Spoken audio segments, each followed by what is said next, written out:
Big specs, big performance. Less than a year after a review of the Mate 8, we're in Munich to go hands-on with its successor, the Mate 9.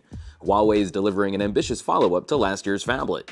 Now, people familiar with the Mate 8 P9 or the Novas will recognize this look. We've got a 5.9-inch 1080p display cloaked in an aluminum frame.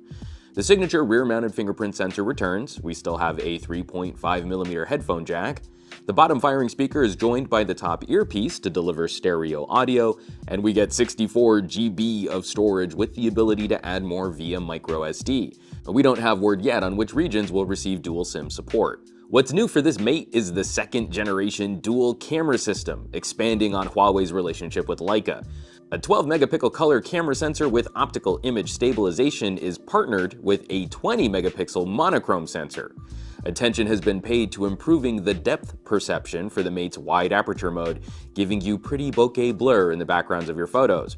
And the extra resolution of the monochrome sensor should improve the camera zoom. Happily, we have our second Huawei capable of shooting UHD video. The Mate 9 will be using H.265 compression to keep file sizes smaller, and this image stabilization is respectably smooth. Also, a new quad microphone array can automatically focus the directionality of your audio recording in camera or for the audio app. We'll of course have more to report on the camera once we can tear into a real camera review, but early impressions are very positive. Huawei is looking to improve performance all around. For hardware, this phone is using the new Kirin 960 octa-core chipset with an improved GPU for better gaming performance. Our prediction, like previous Kirins, it'll likely be one of the more powerful multi-core performers available. The fingerprint sensor sees a refresh, offering better depth scanning for better security, and of course you can still pull the notification shade from a gesture. Huawei will also be adding a secure hardware element to the chipset to give users a private locked folder for sensitive info. EMUI is back in its 5th iteration, and while in the past this has not been one of our favorite skins, improvements here are looking better. Users can easily choose between a home screen only or home screen and app drawer configuration. The top shade is no longer split between shortcuts and notifications, and overall Huawei's menus have been simplified. We'll have to test Huawei's claims about on-device machine learning, that the Mate 9 will learn about your behavior over time to improve performance for the apps you use the most. This could be a compelling addition to the Android ecosystem.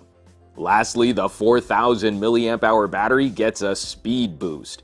The supercharge mode works in conjunction with the technology in the supplied charger to fully charge the whole phone in around 90 minutes. Another feature we're very curious to test, especially on such a large battery. It's a big phone, folks, but doesn't feel as large as its screen might indicate, slotting in nicely between the Pixel XL and LG V20. We'll have a lot more to say about this beast in the coming days as we put this monster through its paces. But it looks like Huawei is delivering an exciting option to wrap up 2016. As always, thanks so much.